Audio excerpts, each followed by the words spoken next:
how to speak, as was defined. Is the mic on? Lower it, that's it. As was defined also with ISGAP, is basically two different lectures. It's I think in line with your tradition here in America of buy one and get one free. So one is about Iran and Israel, and the other is about Iran and the Jews of Iran.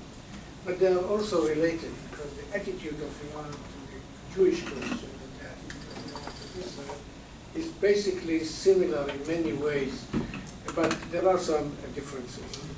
But let me begin with Iran, Israel, and what I see as a changing Middle East. And before going into it, I want to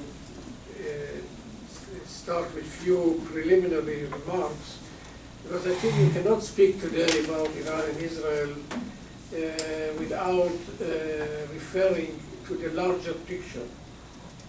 And the larger picture is really leading to very pessimistic conclusions about the Middle East, the situation in the Middle East, and what's going on and what is likely to happen.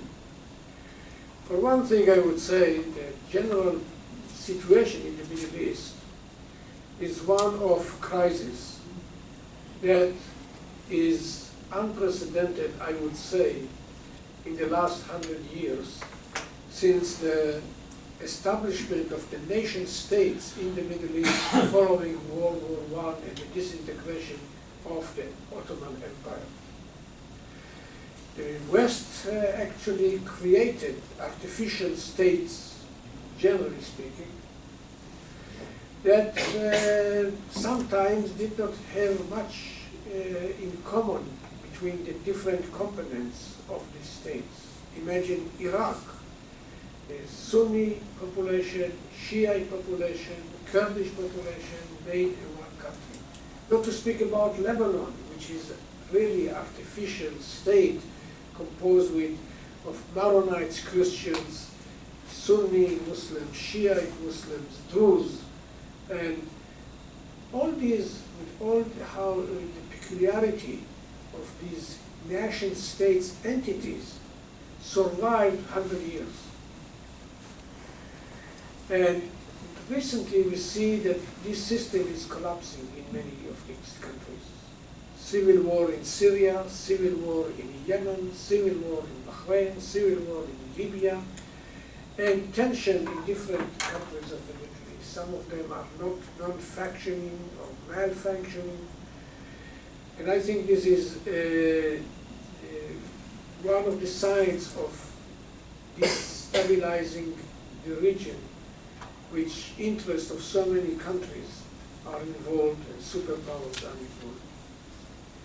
In fact, out of a wonderful movement of so-called Arab Spring, which started as a movement bringing hope for democratization and popular involvement, the first of its kind in the Arab Middle East, the result was devastating, and the future is not bright. There is also another development of the last few years, which is the change of the position and attitude of the United States to the Middle East. I would tell you the impression in the Middle East is that, rightly or wrongly, the Americans are fed up with our region, and they are looking for an opportunity to get out of this region. Ask the Saudis, the Egyptians, the Turks, even the Israelis. This is the impression. And I can understand the United States. America has lived in splendid isolation for a long time. It has become more involved in the Middle East only after World War II. And it sacrificed a lot in Afghanistan, in Iraq, in other parts of the Middle East, and it's still being involved in other parts of the Middle East, indirectly or directly. But the impression again in the Middle East is that the United States is abandoning its allies and allying with its enemies. The nuclear deal with Iran is one side of it in our country immediately. But with the decline of the American involvement or intention to be involved in the region, we see Russia is strengthening itself in the Middle East. And Russia today is involved in key issues in the Middle East, with military base in Syria, directly involved in the events of in Syria mainly. It even used Iranian military bases for its air force to attack revolt in Syria, and basically they are aligned with Iran, which asked them to be more involved. And it's also a factor that cannot be neglected when you look at the Middle East. Then there is the nuclear deal that has been approved over a year ago, 17, 18 months ago, and changed in many ways the situation of some of the countries in the Middle East and some of the alignments in the Middle East. It is not secret that Israel was very much against the nuclear deal. Those of you who have heard me here before, I was not very much against this deal. I was not very much against dialogue with Iran, but this deal was not the kind of dialogue that I had in mind. But the official position of Israel was very much against the deal. Even after it has been finalized, the Prime Minister of Israel went to Congress to speak there, and before that he was in the UN, and you remember his excellent, wonderful speeches in both places, but it did not help. Today, Israelis don't speak about the nuclear deal. Actually, we are being silent on it, and there are many people in Israel, including key people in the security apparatus, who still believe that this was a deal that had more things good in it than bad in it. But the deal we basically saved Iran out of the place that it has been, and was limited only to the nuclear issue and not to other elements of Iranian behavior. For example, it has nothing to do with human rights in Iran, and the Iranians' record of human rights has not improved after the deal,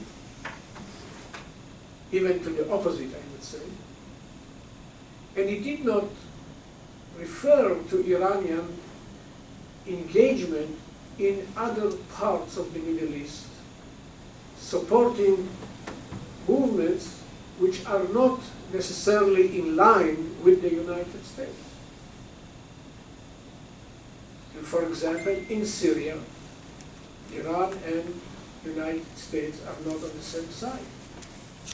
Iran is with Russia supporting the survival of the Assad regime. There are, in Yemen, again, the United States and Iran are not on the same side. You know, we used to believe that the enemy of my enemy are my friends. The Middle East taught us that the enemy of my enemy can be also my enemy.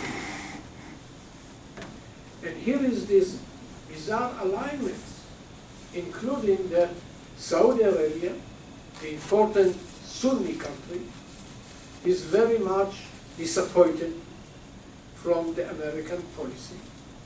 And for them, the enemy number one of the Arab states in the Middle East, it's not Israel anymore, it is Iran. So what we see in recent years also is the emergence of the Sunni Shiite divide that basically separating the Sunni states, which is the majority of the Muslims, around 85% of the Muslims, and the Shiites, which leading Shiite country is Iran. Then there is another country with Shiite majority, which is Iraq, and there are also Shiite minorities, strongest today minorities in Lebanon, led by the Hezbollah, and there are some Alawites which are not really Shiite, who are the leading political power in Syria. So, with all these elements that I mentioned, now I want to go into Iran and see its attitude to Israel. I would say another general word about Iranian politics. Iranian politicians are very pragmatic. Well, pragmatism does not mean that they are moderate. Pragmatism means that you calculate the price that you have to pay. And they have done many things which are not in line with the original Khomeini doctrine. For example, they believe that all Muslims are one nation. There is one Muslim community. Therefore, there is one, all Muslims are one community of believers. And when it comes to the Iranian constitution, the question who can be the president of Iran, the constitution stipulates that the president of Iran must be a Shiite of Iranian origin. Not only to be Shiite, but be of Iranian origin. So if all of them are brothers and one family, why to insist that the president should be Shiite Iranian? And luckily or not, in the first presidential elections, in the first year of the Islamic Revolution, one of the leading candidates in the presidential elections, was a gentleman by the name of Jalal-ad-Din Farsi, Jalal-ad-Din the Persian. This was disclosed few days, 4 days before the election, that the father of Jalal-ad-Din Farsi was in fact Afghan. And Khomeini disqualified him.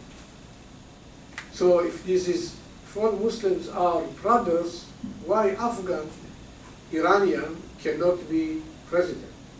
There was a war in Nagorno-Karabakh in the early 90s, in which Armenian Christians were fighting with Shiite Azerbaijanis. Iran supported the Christian Armenians. In fact, the closest relation that Iran has with the former Muslim republics, or the Muslim republics of the former Soviet Union, the closest relations are with Tajikistan, which is Persian by its culture. The most tense relation that Iran has, it's with the only Shiite republic of Azerbaijan. So I could have gone on and on to show you how much Iran deviated from its dogmatic principles in transfer from opposition to power.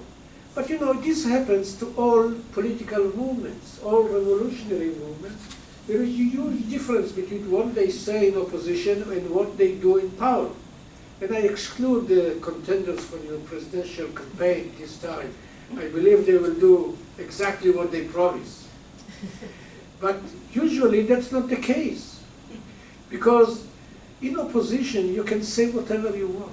In the Muslim world, they say there is no tax on promises on election campaign. But when you are elected, when you are in power, you can do only what you can do. And with authority, often enough comes responsibility. And Khomeini has shown it all along in his first decade of the revolution, and it's being followed since then. But the point is that they do not change their ideology voluntarily. They do it only when they are forced, and they suffer from their policy when they make their policy. And an ideological leader does not wake up in the morning and ask himself, well, what can I do today against what I promised and pledged to the people? He wants to do what he pledged to do.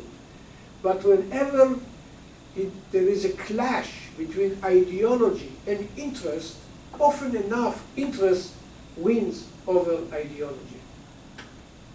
Now the question is, why in the case of Israel, it is a case in which Iran did not change its policy even after 38 years of Islamic rule. My simple explanation to it is that there is no clash between this anti-Israeli ideology and the Iranian national interest of the survival of this regime as they view it. But let me begin with the ideology, why they are so anti-Israelis. From their perspective, purely ideological, Judaism is not a nationality. Judaism is a religion. And therefore, Jews are not entitled to have a state of themselves, certainly not in the heart of the Muslim world in the Middle East, of course not with Jerusalem at its capital. This is not a argument about boundaries. This is a war between the absolute good of Islam and the absolute false of the other religion. One of them must be eliminated for the other to progress. And it's clear which one of them should be eliminated. There is another point that we often don't think about. You know, Judaism is a tolerated minority in Islam. In generally speaking, a Muslim ruler should tolerate religious minorities, monotheistic minorities, I would say, like Jews and Christians. But what happened in the Middle East since 1948, and even more so since 1967, is rather than the Jews living under the protection of a Muslim ruler, there are so many Muslims living under Jewish control. If you think in terms of pure ideology, this is an unacceptable reality. Now there is another element. They hate imperialism so much, and I often don't know if they hate America because of Israel or they hate Israel because of America. They made it clear for us. America they call the great Satan. Israel is, thanks God, the lesser Satan. So it's clear from their own vocabulary that the main enemy of the Islamic Revolution, and Ayatollah Khamenei made it clear again and again and again, is the United States of America, which is the symbol of what they call arrogance, the symbol of the cultural threat, and is totally unacceptable. Even when they were about to sign and accept the deal, 2 days before the deal was approved in July 14, Ayatollah Khamenei made a strong statement stating that Iran will never deal with the United States and not accept the Americans. And the calls, death to America, continued all the time. Well, I don't mean that the Iranian people hate America. The Iranian people, I don't think they hate America. I think they like America more than any other nation in the Middle East. a friend of mine who was one of the American hostages in the American embassy in the early days of the revolution say that there were graffitis on the walls of the American embassy in 1979, 1980. And one of them was, many of them were, Yankees go home. Death to America and Yankees go home. And someone wrote under it, and take me with you. And that's how much they hate America. But the problem is that in Iran, the power, the political power and might is not in the head of the common people in the street, of the educated class or intelligentsia and so forth. That Iran has a wonderful civil society. And when they went to street in 2009, they have been suppressed. And they really don't have much freedom to speak. Still, I would say that there are many of them who speak up. There are many Iranians who say openly that why we have turned the Iranians more Palestinian than the Palestinians. And there is a very common phrase in Persian. They ask why we have turned to be a bowl which is warmer than the soup. You know, when you have soup hot, the outside, the bowl is hot, but it's not more than the soup itself. Or basically the American or the Christians say why one turns to be more pious than the Pope.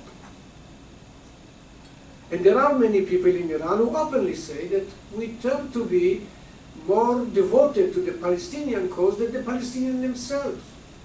And in 2009, in the demonstrations, many young people went to the street stating, why should I care about Hezbollah or the Palestine or Gaza, Iran, which is Iran is more important than such issues. But they don't really make the policy.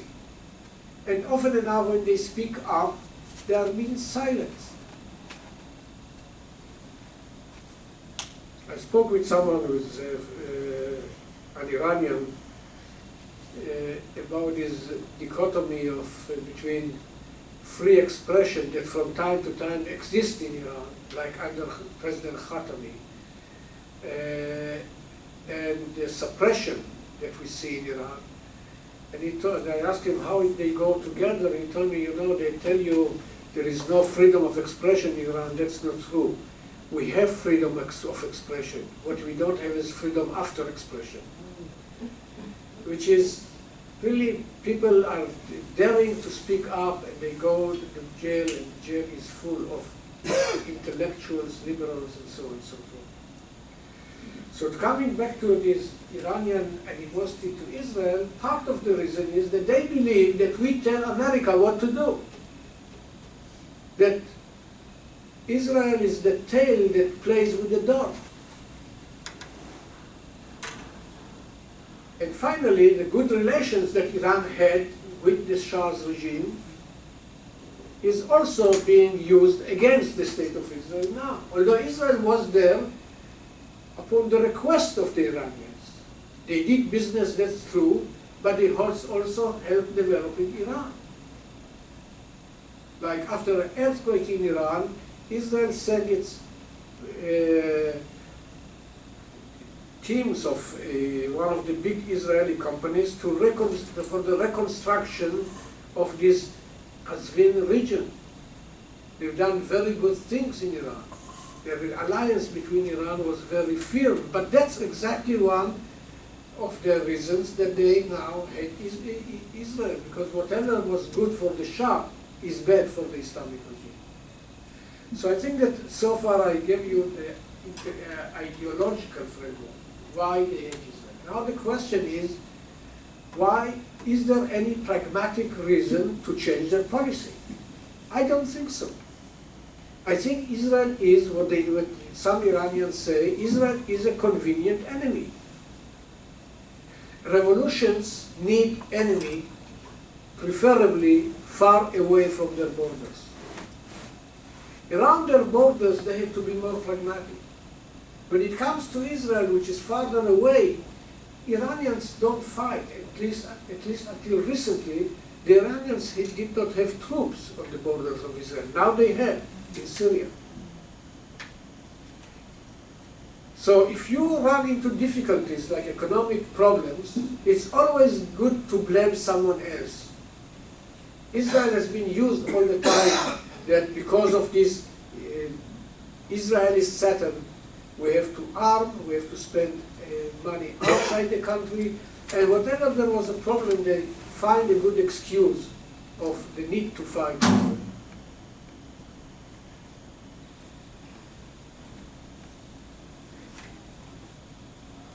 Israel was, again, to use a Persian phrase, a low wall, a wall that you can step on it, you can walk on it.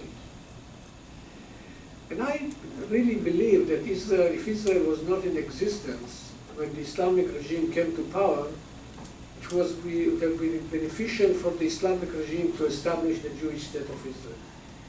They use this all the time to explain the difficulties they are running into. Now,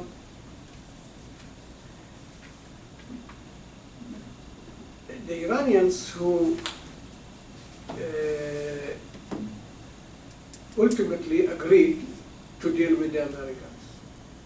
Although the Americans is, as I said, the main enemy, but they were forced to accept the deal, the nuclear deal, not because they changed their attitude towards the United States, because the situation in Iran was so bad that Iran desperately needed this nuclear deal.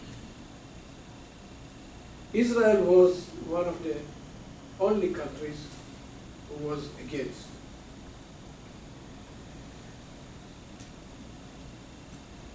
If you just imagine the difference between the position of Iran in the Middle East in 2013 and 2 years later in 2015, you can see how much Iran benefited from the nuclear deal. In 2013, and I think the turning point was the Syrian use of chemical weapons against its population. There was, as you may remember, a red line drawn by American president that usage of chemical weapons it would lead to military attack response. They used it, and there was no response. So, what can you, if you sit in Iran, what is your conclusion? If America did not respond as against its statements, did not respond to the Syrian use of chemical weapons, what they are going to do to us, a country of 80 million people? They soon enough realized that America is eager to have this deal. And the Iranians are good businessmen. If they sense that they can get a good deal, rest assured they will take the maximum out of it. And again, as someone who was not against dialogue and deal on the nuclear issue, I think that when you signal to them that you are desperate to make a deal, they will raise their demands. I believe that the West benefited from the deal. There are many disadvantages, but it led to postponing the Iranian threat for some time. And I don't know if it's 10 years, or 3 years, or 4 years. I happen to believe that Israel could not have done better with military attack. But I think that by so doing, Iran was elevated into a major force in the Middle East. And they are now demanding even more. They claim that they don't get enough from the deal because sanctions have not been totally relieved. Well, they have been. Sanctions related to the nuclear issue have been removed. But See what the Iranians say. They claim that, and it was accepted by the United States, that the nuclear deal would deal only with the nuclear issue. And therefore, sanctions removed are only the sanctions relating to the nuclear weapon. Now they asked that other sanctions related to Iranian regional behavior, human rights record, should also be removed. So you cannot speak in two languages. You want to change the realities on the sanctions related to other issues, deal with the other issues, but they don't want. But they say many contradictory things. If you listen to Ayatollah Khamenei, every second sentence is that America cannot do any damn thing. They cannot harm us. Two sentences after, he said that all our problems are because of the United States. So if they cannot harm you, how they are responsible for all the harms done to the United States? People don't ask this question because this revolutionary atmosphere is going on and on. Iran was the opposition in Iran. The dissident voices in Iran were very high in 2013. With the nuclear deal, they became more calm, and they was allowed to elect a president which is more pragmatic than his predecessor, Ahmadinejad. But whoever you elect in Iran will be more pragmatic or even more moderate than Ahmadinejad. So it's not a big deal, but he is not a reformist. But even if he had been a reformist, he doesn't have the power. When he came, the first, American presidents love to come to the United States. But they can come to the United States once a year in the General Assembly of the United Nations. You remember the visits of Ahmadinejad? The first time that Rouhani came, with much fanfare, he spoke about openness and dialogue with Iran. This was nice.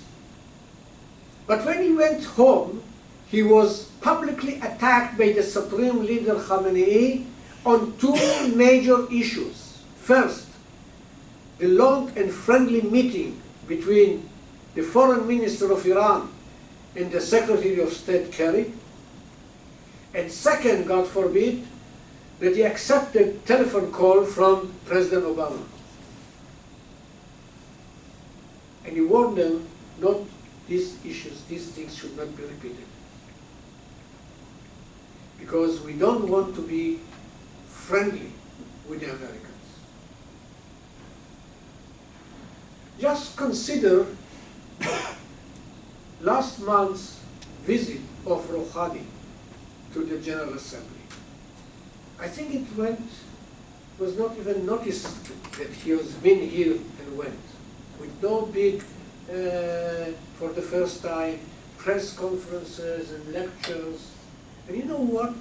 He did not even find the time to meet with the President of the United States before his leaving office. So the deal did not change the attitude towards America and its allies. On the other hand, they chased the Russians to bring them into Syria, and as I mentioned earlier, even allow them to use military Air Force bases based in Iran. So the revolution, the nuclear deal has improved the position of the United States, of Iran. But it's not the first time that American policy saved Iran or helped Iran. If the Iranians are really serious, I would say, fair with the world, they should know, they should admit that the country which has made the greatest services to Iran's national interest is the United States of America. Now, in 1991, America led a coalition to attack Saddam Hussein, the enemy number one of the United States. Sorry, the enemy number one of Iran, with whom the Iranians fought for 8 years.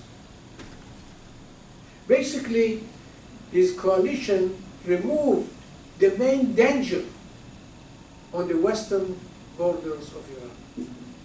2002, America led another coalition to attack the Taliban in Afghanistan, the enemy number two of Iran. And the mission was accomplished. 2013, the Americans returned to Iraq to remove Saddam Hussein. And I think 2015, they provided them with a deal, which is the deal of their dreams.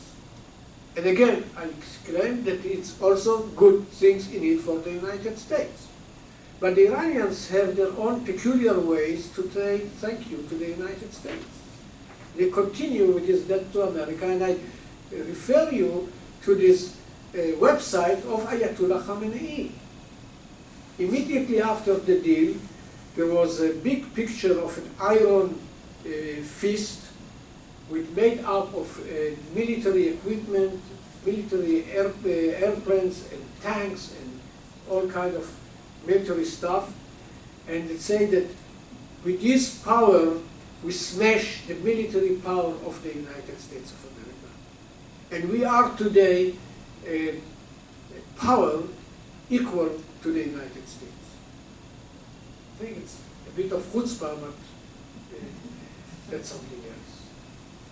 Now, what is the difference between what was done recently with the deal and the previous services of the United States to Iran's national interest?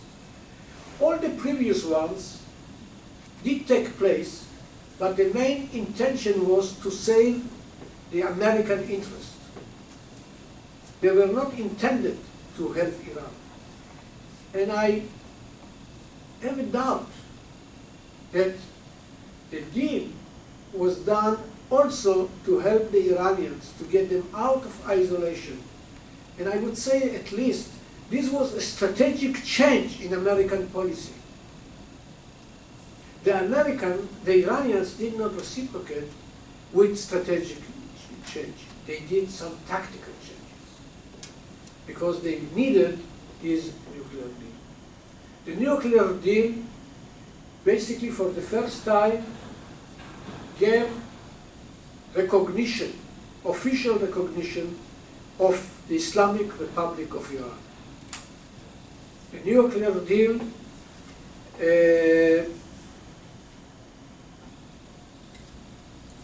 gave confirmation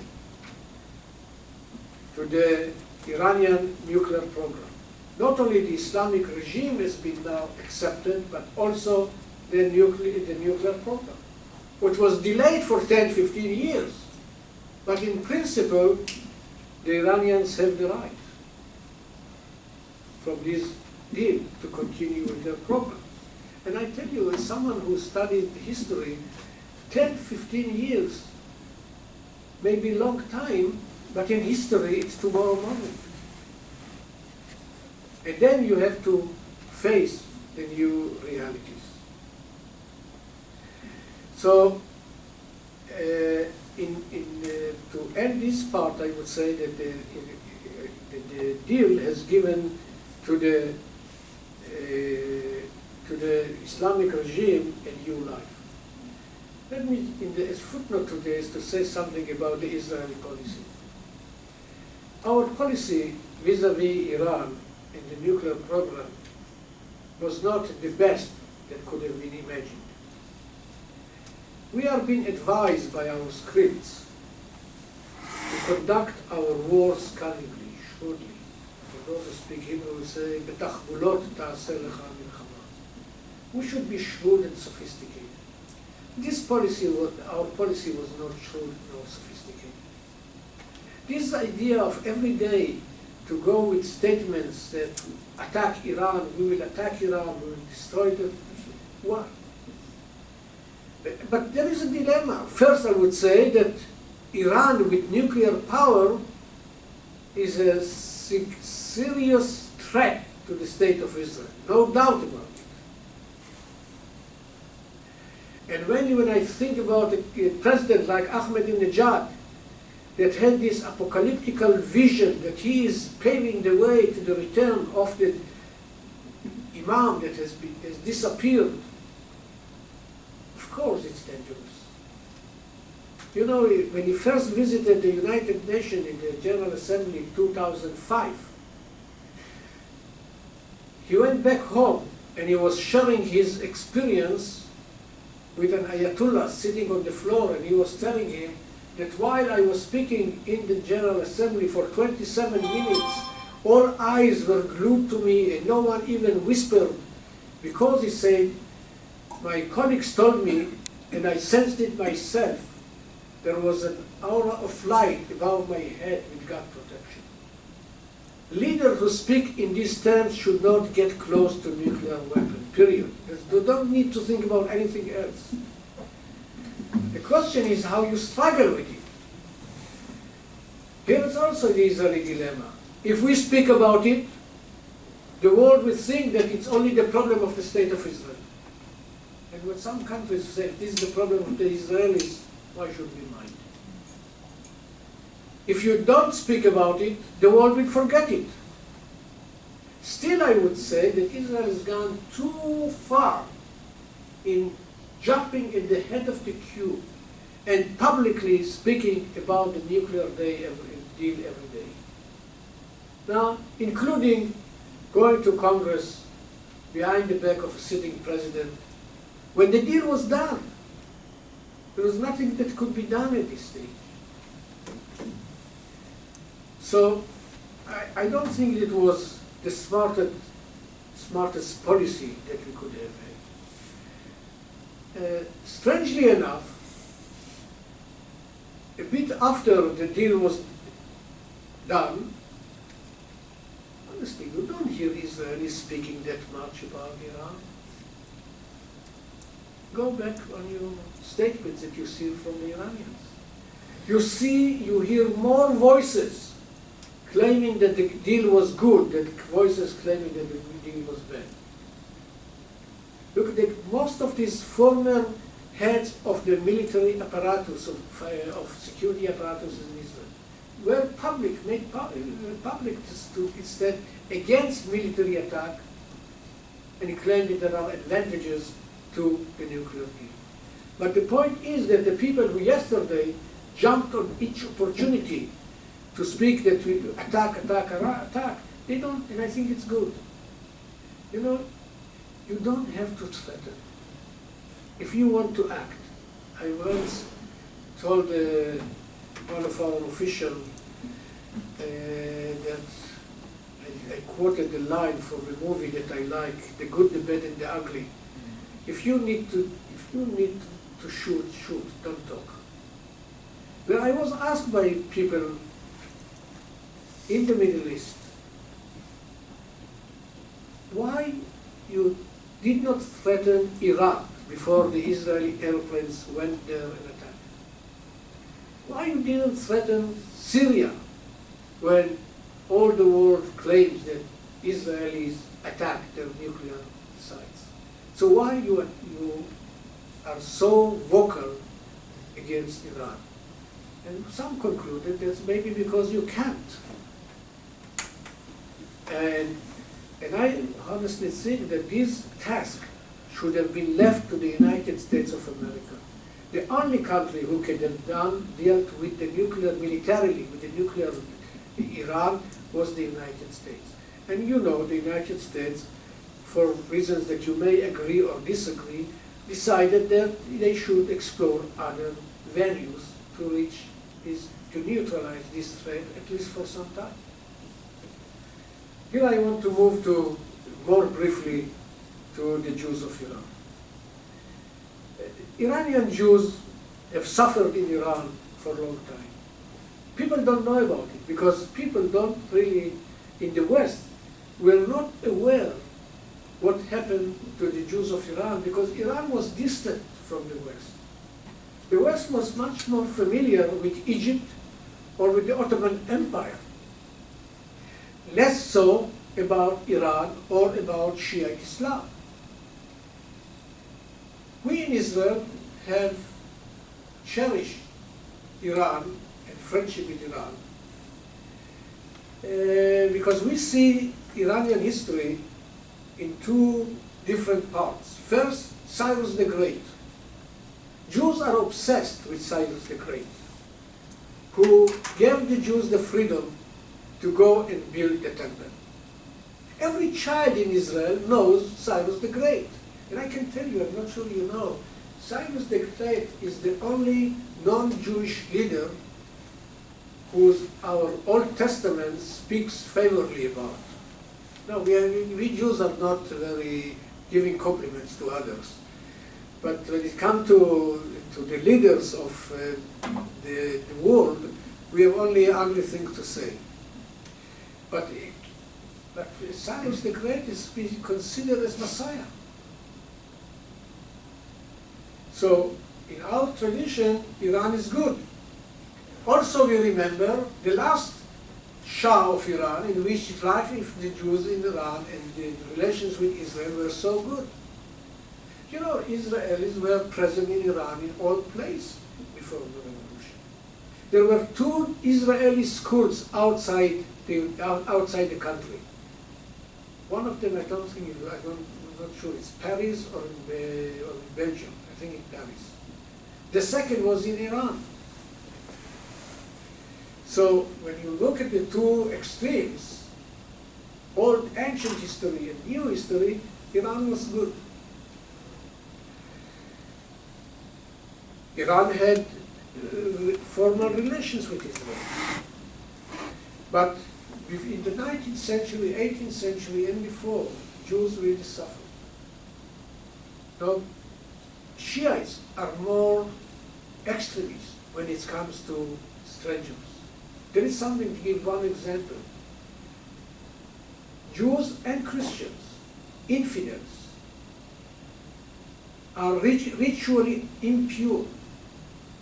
And if a Jew would touch a glass of water, you cannot drink from it. And we lived in Iran. I lived there 2 years before the revolution doing research at one of their universities. And my wife was teaching in the Israeli school, and there was a woman taking care of my 2 children at that time. And whenever she was cooking for us, and they are a very good cook, and she was going to the Jewish landlord and asking her to taste if it's salty enough or not, if the spices are good or not. Because she was not allowed to. It's part of their maintaining their kosher. But Jews were not allowed outdoors in days of rain or snow, because the rain made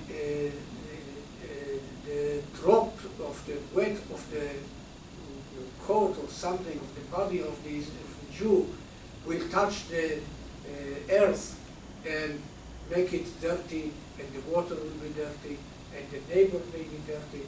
That's the atmosphere that you have to think in Iran. And Bernard Lewis is a veteran Middle East expert. He's now 100 years old and not active, unfortunately. But he was active, very active in that till his 90s. So I wish all of you, also, including myself, would be. He wrote a book about the Jews of Islam. And after he writes about Iran, he writes about the Ottoman Empire. He says that compared with the Jews of Iran, he wrote about Iran, so compared with the situation of the Jews of Iran, the Turks are living in paradise. That was the difference between Sunni Ottoman Empire and Shiite Iran. Much harsher treatment. But relations improved, and Iran had, before the Islamic Revolution, it was the largest Jewish community in the Middle East, and one of the largest, one of two large communities of Jews in Asia and Africa. South Africa and Iran had roughly 100,000 each. And relations between the Shah and Israel, the Jews of Israel prospered with the Iranian modernization. And here comes the Islamic Revolution. And everything was changed. Whatever was good became bad. Because inherently, the Islamic revolutionary ideology is anti-Semite. Consider one of the Mein Kampf of Ayatollah Khomeini. In his book, the first page, he speaks about ever since the beginning of Islam, the Jews were the enemies of the Prophet. And it goes on and on, all kind of statements, including coming to this question of the impurity of the Jews. In another book, Khomeini raises the question, which I think it's insulting. If a Jew converts to Islam, okay, he becomes pure. He was impure before, he's pure later. But what about his dress that this man was sweating? Is this dress pure or impure? You see that? The thinking of it shows how extremist and radicals they were.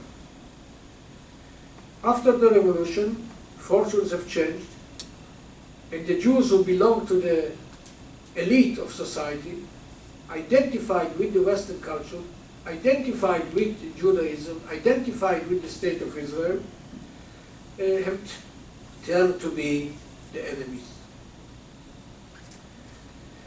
At that time, the leaders of the Jewish community offered a solution in a meeting with Ayatollah Khomeini, and they claimed to him that we are Jews, but we are not Zionists.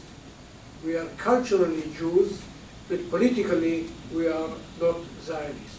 And Khomeini accepted this separation.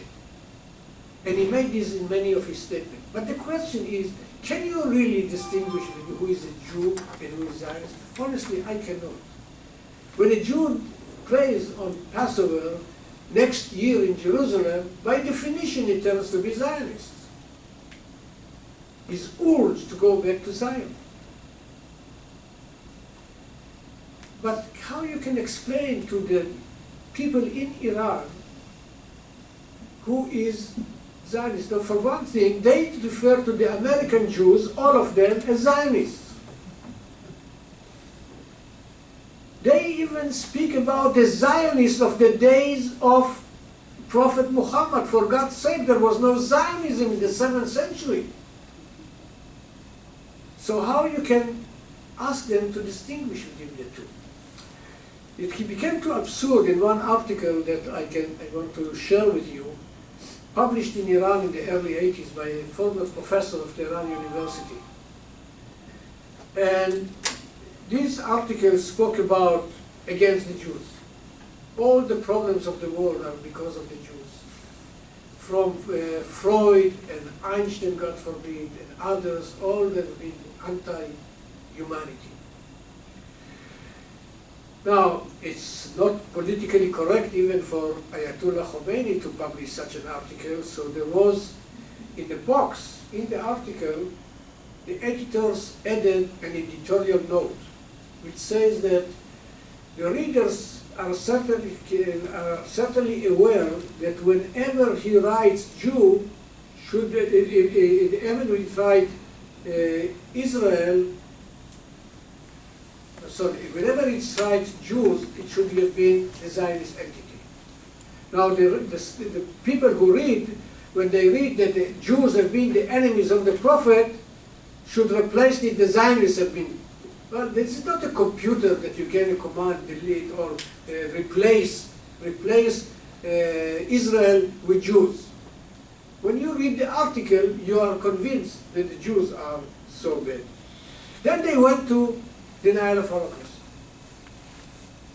But I think it's a way far that you can expect a civilized country like Iran. But everyone says, well, this was Ahmadinejad. No, that's not only Ahmadinejad. The protocols of the elderly of Zion are being published today more in Iran more than in any other country. But consider the moderate, so to speak, President Rouhani, who came to Israel in 2013, and he was asked what he thinks about his predecessors' denial of the Holocaust. You know what was his answer? I am not an historian. I am a politician. My dear friends, you don't need to be a historian to know that there was Holocaust. And you know, everyone in America was happy. And as though he's a moderate man. He's not a moderate. This kind of statement, I dislike. By the way, at that time, he also wanted to meet the leaders of the Iranian Jews in the United States. And the meeting was not very successful, so to say. So I think that when it comes to the Jews of Iran, I would say that the prosperity and progress of the Jews of Iran in Iran in the late days of the Shah's rule was the exception to the rule. Many Jews left Iran. There are in Iran today, of the 100,000 Jews before the revolution, around 10,000 Jews. It's still the largest Jewish minority in the Muslim world. When everyone goes and says Iran is an existential threat, the Jews of Iran continue to live there. Iran was emptied from its young Jewish population. To be honest to them, I would say that the Jews are allowed to practice their religion. A religious regime does not necessarily restrict the freedom of practicing your faith, but they are limiting themselves, they are imposing on themselves limitations even more than the Muslims. They would not dare to go outdoor without the veil. They are faithful to the regime. In the synagogue, they will pray for the well-being of the supreme leader and the military forces or whatever of the Iran. What I would really want to conclude is, I lived recently for the first time for 6 months in Los Angeles. It should be known as to be in Tehrangeles, in the heart of Westwood. I was teaching at UCLA. And it occurred to me there thinking that what happened to the Iranian Jews 35 years, 38 years after the Islamic Revolution. I would say that the Islamic Revolution was the best gift to the Iranian Jewry. See how they have progressed and successful in the places they are, be it in Beverly Hills or Great Neck or wherever, or in Israel. The first generation of Jews escaped Iran, Islamic Iran, to live in other places, have progressed way beyond what you could have expected them to achieve in their own country.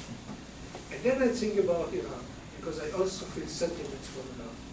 What happened to Iran that so many professionals and wonderful people left the country serving other states rather than being in Iran, forgetting about their slogans and working for the well-being of the young people of Iran. But it is only my naivete and dream that things will change for the better. Thank you.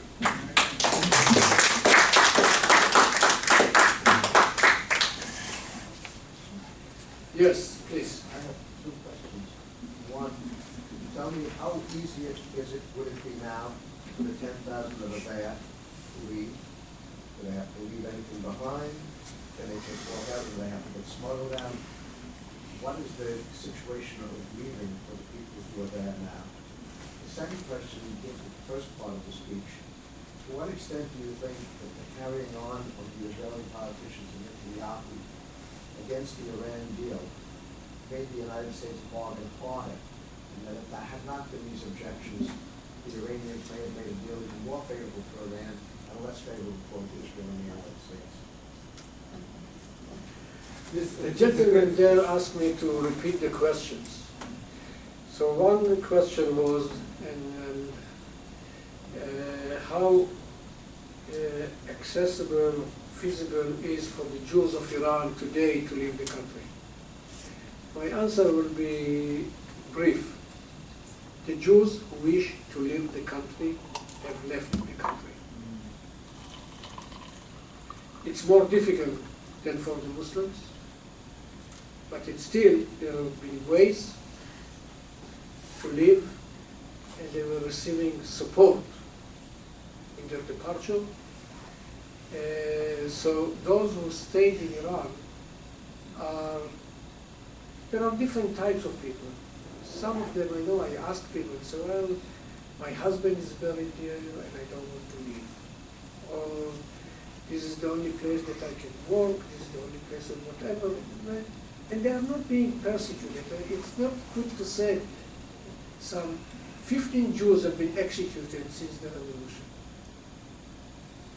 I had to make statistics out of executions, but there are so many Muslims executed in this revolution. So there is no persecution that they are going and executing every Jew that they find in the streets. And they are, certainly today, they are welcoming people to return to Iran, mainly from the United States and other parts of the world. But to your question, I think that those who have left, by and large, those who wish to leave, have left. The second question is a good question. To what degree Netanyahu's statements made the American administration more determined to bargain harder on the deal? It certainly did. It certainly did. I'm not sure that they needed Netanyahu's statement for this. And I'm not sure there was a need to be public. I think the problem was with the public diplomacy, not that much with the contents. But I think that President Obama, from the day he came to power, to the presidency, he had this dream of dialogue. The dialogue with Iran started before Obama. It started under Ahmadinejad. But you could see, I think that also the two men, their body language speaks for itself. They don't like each other. And I think it started not because of fault of Bibi Netanyahu. Excuse me, which two men? Obama and Bibi Netanyahu. I should say two supreme leaders. Out of the same category. No, the supreme leader for me is reserved for Ayatollah Khamenei. He's officially the supreme leader of Iran. Obama, a few months after his election, made his trip to Cairo and made his famous statement there, which was not nice to the Israelis, which is okay. I think what was not good, that you are in Cairo, take your airplane and travel to Israel it's only 40 minutes flight. And speak with the Israelis also. And since then, this cycle has continued and worsened. And unfortunately, it had some, I'm not sure we have seen the last word of, if you ask me what is frightening Netanyahu today, is between the elections in January 21st what will be the situation with, so I think that Netanyahu's concern was genuine. He really was, I don't know what to say frightened, but maybe also frightened. He was concerned of the possibility of such a radical regime holding on its other hand nuclear weapon. And it would have been a nightmare. Yes. Two questions also. One, is you aware of any back channels between Israel and Iran? Certainly there are now between, I guess, the U.S. and Iran as they converge on the battlefields in Syria and Iraq. And the other question is, we keep hearing Netanyahu didn't want a deal. We never hear much about what the alternative might have been. Any idea about that?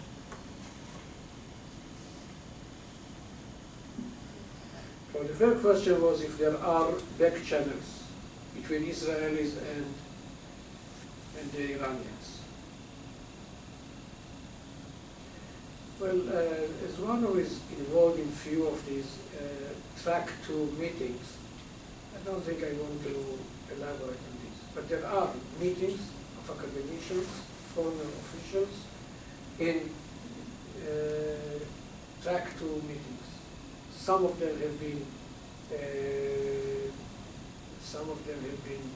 leaked to the press, but this is not coming any close to serious dealings between the two states.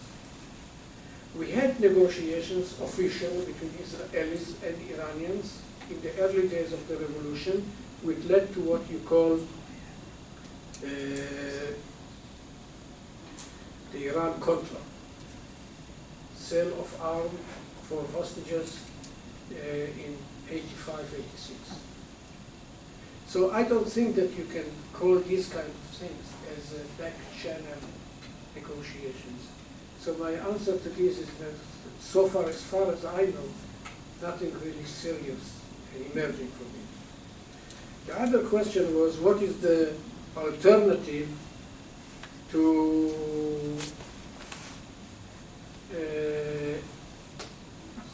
Netanyahu's, can you repeat the alternative? The alternative, if Netanyahu had scuttled the deal, what did he see as the alternative? What was he looking for as an alternative?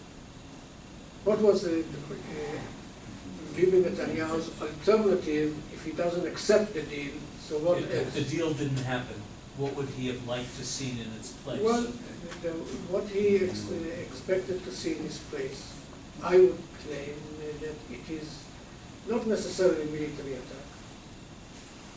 Bibi Netanyahu is much more careful that he needed this threat to be on the table.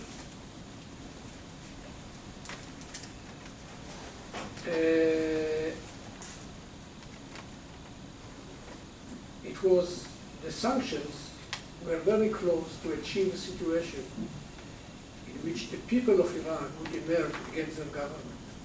I think if you ask me what was the wet dream of those who were against, they worked so hard to come to a point. There are effective sanctions.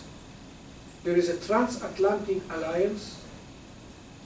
Push it a bit further, and they will accept better conditions. Was it, we don't know in history what could have happened if. But I think that the idea was to pressure to get a better deal, and the Iranians would stop their nuclear program. But you know that Israel considered seriously to attack Iran militarily. It was not approved by the government. The plans were there. Yeah.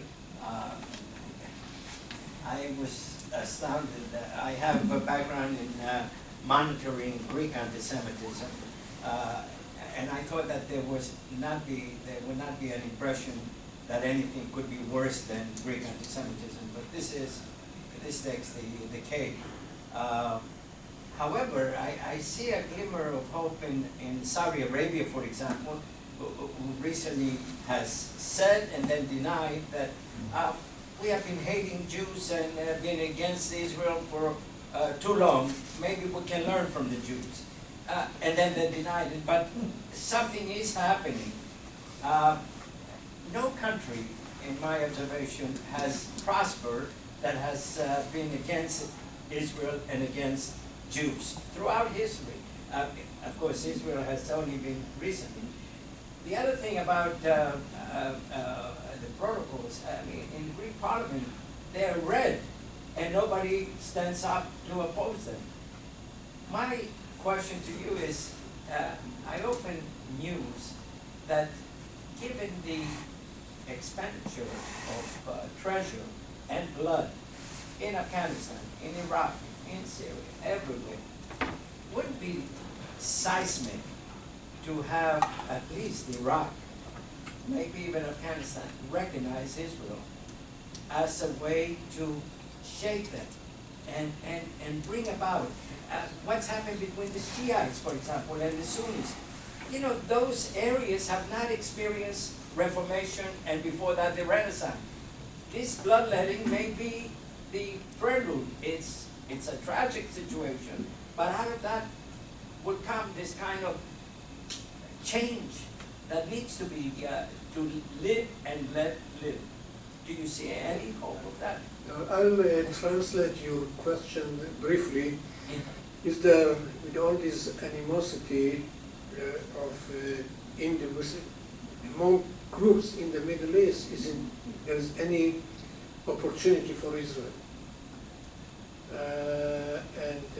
Examples being with Saudi Arabia, you are right, there have been meetings, there have been a Saudi general that came to Israel with delegation and met with the Director General of the Israeli Foreign Ministry, and there are some convergence of interest between Israel and the Sunni, and someone even suggested that we have to do something to turn Israel into the first Jewish Sunni country. And I think there is a lot in it. And I'm expressing my own views, and I would say that we are missing an opportunity.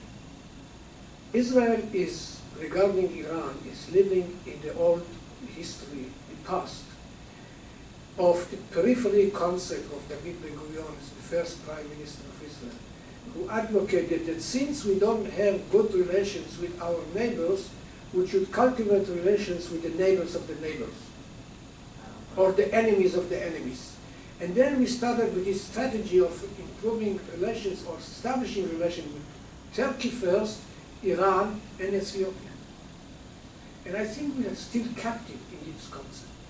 I think we should now, at that time, the center was radical, Egypt, Syria, even Jordan, Iraq, and the periphery was moderate. Today, the periphery is radical. We have peace with Egypt and Jordan. We have common interest with some other Sunni Muslim countries. And I think that we should try more and improve our relations. Some of you will not agree with me, because I myself don't believe that it is an opportunity now to speak of the Palestinian issues. But I think that if you want to go to this move towards the Sunni Arab countries, you have to start dealing with the Palestinian problem. You know, as one who for many years traveled in the world and tried to convince that the Arab-Israeli conflict, the Israeli-Palestinian conflict, is not the only problem in the world. Now I'm coming to say that the Israeli-Palestinian problem is also a problem that should be addressed. We are missing an opportunity. But what happens with Israel? If there is violence by the Palestinians, there is no one to speak with. If there is no violence, there is no reason to speak with. So no matter where you go, this is being delayed. And we claim that that we don't have partners, disregarding the fact that we ourselves are not partners. You say in America that it takes two for tango? There is not even one. No, not that I think that this problem can be resolved, certainly not easily, but you have to make some gestures. And it should be around the concept of two-state solution. I don't think that we can live in a solution which is one state. It is the extremists on both sides who believe in one-state solution. So start from there, seriously negotiate. And I don't think it's developed into something serious. Why it's important? Because the Saudis are very careful. Even if they want to deal with Israel, they need to satisfy public opinion in the Arab world. And emotionally, the Palestinian issue is a major issue. Unfortunately, even we speak with the West Bank Palestinians, we still have to deal with the Hamas. The solution is not easy. But I think that to make some gestures and offers, you have to show some willingness.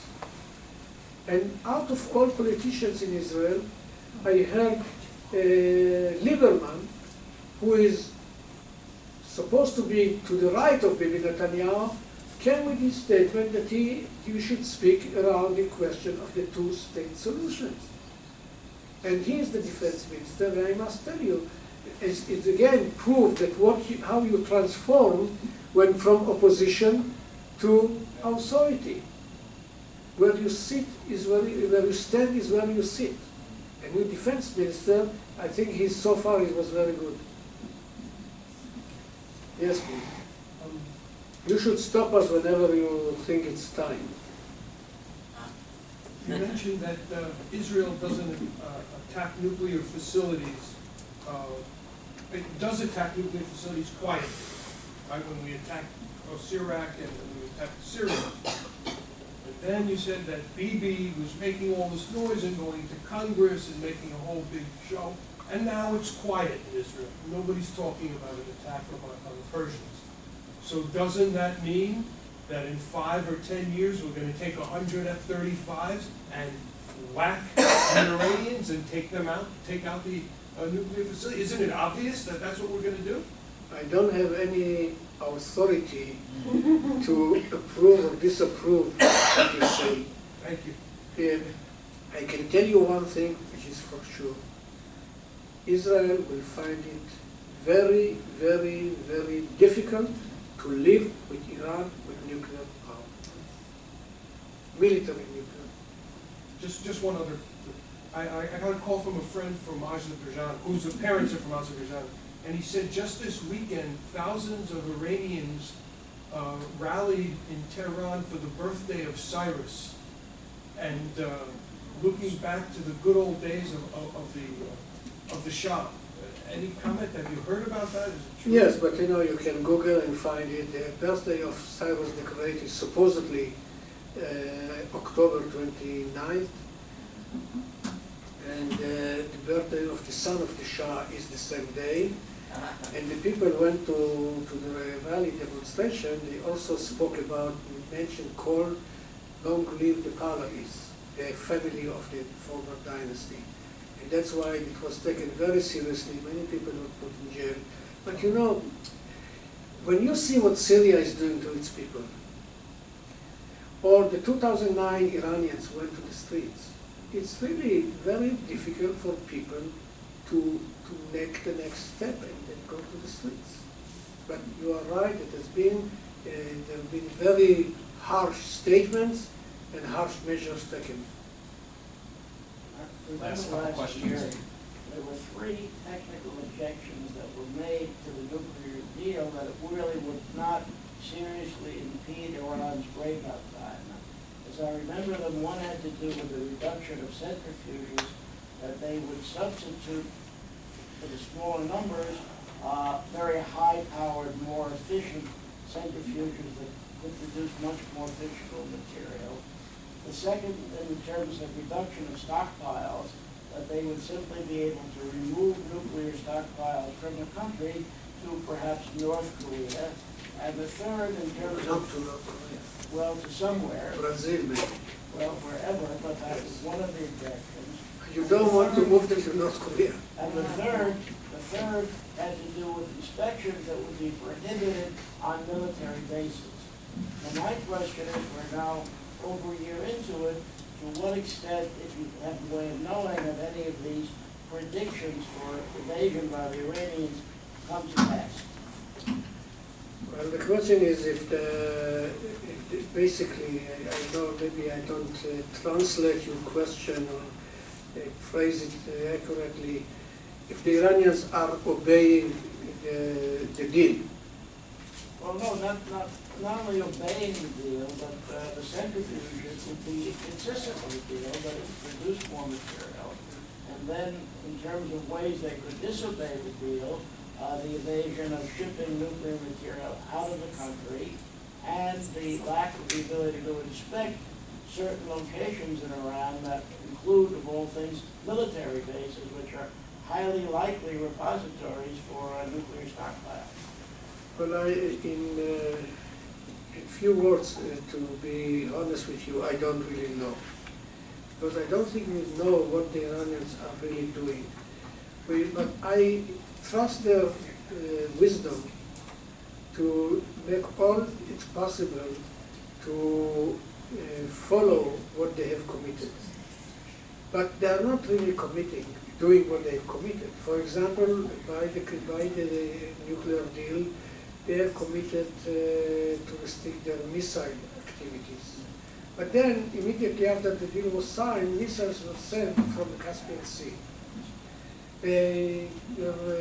Some people in Iran, in the Revolutionary Guards, didn't by the deal, could not travel to Moscow, and they did.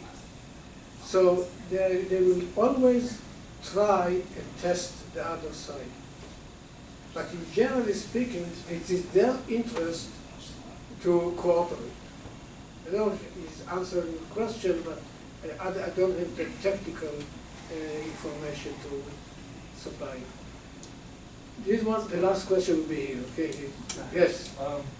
Maybe a statement and then Okay.